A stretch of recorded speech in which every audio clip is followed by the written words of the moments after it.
Hello बच्चों, let's read the question. Fill in the blanks. Due to greater converging power of the eye lens in the image of distant object is formed in front of the retina. Now to answer this question, first we will discuss here the key concept, and here the key concept will be human eye defect. तो जब हम बात करते हैं human आई defect की, तो सबसे पहले जो ह्यूमन आई होती है, it is natural optical instrument जिसके थ्रू हमें ऑब्जेक्ट यहाँ पे दिखाई देते हैं.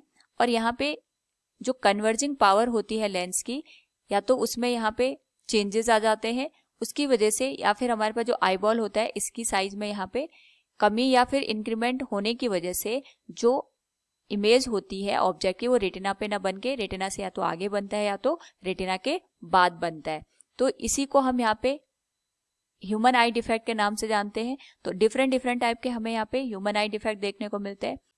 नाउ यहाँ पे अगर हम बात करें मायोपिया की, तो जो मायोपिया यहाँ पे कंसिडर किया जाता है, इसमें जो पर्सन सफर करता है उसको नियर बाय जो ऑब्जेक्ट होते हैं ये तो क्लियरली दिखाई देते हैं, लेकिन जो फार ऑब्जेक्ट्स होते हैं ये पर्सन को यहाँ पे क्लियरली दिखाई नहीं देते हैं. नाउ यहाँ पे मायोपिया के दो कॉज हो सकते हैं.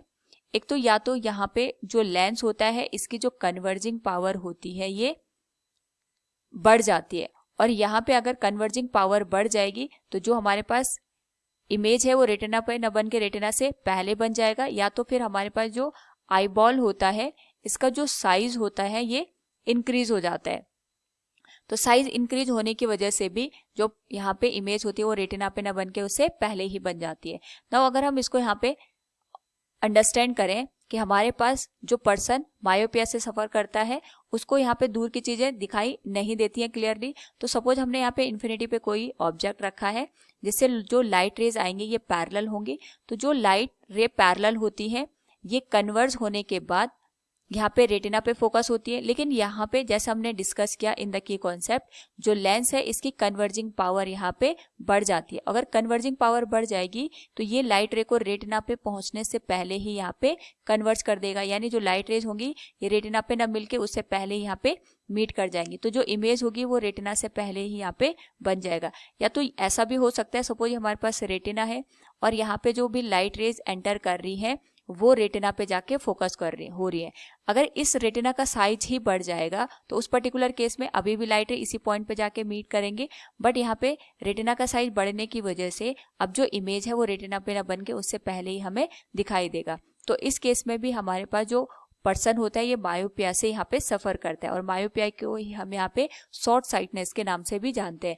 नाउ अगर हमें यहाँ पे मायोपिया को करेक्ट करना है तो इसको करेक्ट करने के लिए we use here the concave lens. तो कॉनकेव लेंस की हेल्प से जो भी लाइट रेज यहाँ पे एंटर करती है, अगर हम इसको रे डायग्राम के थ्रू देखें तो यहाँ पे जो भी लाइट रे आएंगी अब वो पहले कॉनकेव लेंस से पास होंगी. तो कॉनकेव लेंस इनको यहाँ पे डाइवर्स कर देता है, और जो भी लाइट रे यहाँ पे आई लेंस तक पहुंचेंगी अब वो यहाँ पे थोड़ा स्प्रेड होते हुए पहुंचेंगे. तो क्योंकि इसकी कन्वर्जिंग पावर ऑलरेडी बढ़ी हुई है तो यहाँ पे जो कॉनकेव लेंस हम यूज करते हैं वो लाइट रे को यहाँ पे फैला देता है, जिसकी वजह से जो बड़ी हुई कन्वर्जिंग पावर है वो कंपनसेट हो जाती है.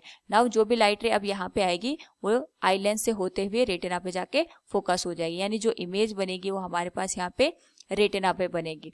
तो पर्टिकुलर क्वेश्चन को अगर हम यहाँ पे ऑब्जर्व करें तो we can say due to the greater converging power of the eye lens in a myopic eye, the image of distant object is formed in front of the retina. Hope all you understood it. Thank you and best of luck.